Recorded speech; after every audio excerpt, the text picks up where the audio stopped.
এ পর্যায়ে আমাদের সামনে সংক্ষিপ্ত আলোচনা করছেন আল হাদিস আন্দোলন বাংলাদেশ কুমিল্লা সাংগঠনিক জেলার সম্মানিত সভাপতি মাওলানা মোহাম্মদ সৈফুল্লাহ। আসসালামু আলাইকুম রহমতুল্লাহ, আলহামদুলিল্লাহ, ওয়াসসালাতু ওয়াসসালামু আলা রাসূলিল্লাহ, আম্মা বা'দ।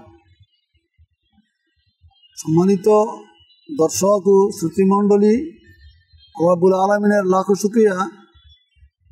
আমরা আগামী 7ই ডিসেম্বর 2024 তারিখে কুমিল্লা টাউন হল ময়দানে মোহতারাম আমির জামাতের শুভাগমন উপলক্ষে যে সম্মেলনে আহ্বান করেছি, আলহামদুলিল্লাহ কুমিল্লা, চাঁদপুর, বিবাড়িয়া সহকারে আশপাশের জেলা সহকারে সারা জেলাতেই মানুষের আগমনের একটা সুন্দর আকাঙ্ক্ষা দেখা যাচ্ছে। মোহতারাম আমির জামাতের একটু ভাষণ শুনবেন, তার থেকে একটু দিক নির্দেশনা পাবেন জান্নাতের পথের।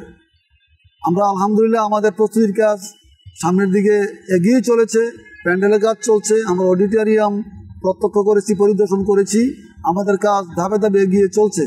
অতএব আমাদের সকল দিনই ভাই বোন এবং সকল প্রকারের সকল স্তরের মানুষের সামনে আমাদের আবেদন হলো, আমাদের এই সম্মেলনে একবারে সদল বলে সবাই ইনশাল্লাহ অংশগ্রহণ করবেন। আমরা আমাদের কাজে এগিয়ে চলেছি। আল্লাহ রাব্বুল আলামিন আমাদেরকে এই 7ই ডিসেম্বরের টাউন হল ময়দানের সম্মেলন থেকে পরকালের পাথেয় সংগ্রহ করার তৌফিক দান করুন। মোহতারাম আমির জামাত ইনশাল্লাহ আসবেন, তিনি কথা দিয়েছেন। আল্লাহ রাব্বুল আলামিন মোহতারাম আমির জামাতকে সুস্থ রাখুন এবং আমাদের সম্মেলনকে আল্লাহ রাব্বুল আলামিন সফল করুন। সকলকে আবারও আহ্বান জানিয়ে আসার জন্যে আমি সকলের কল্যাণ কামনা করে, পারলৌকিক মুক্তি এবং পার্থিব কল্যাণ কামনা করে আমার আলোচনা শেষ করছি। আসসালামু আলাইকুম রহমতুল্লাহ।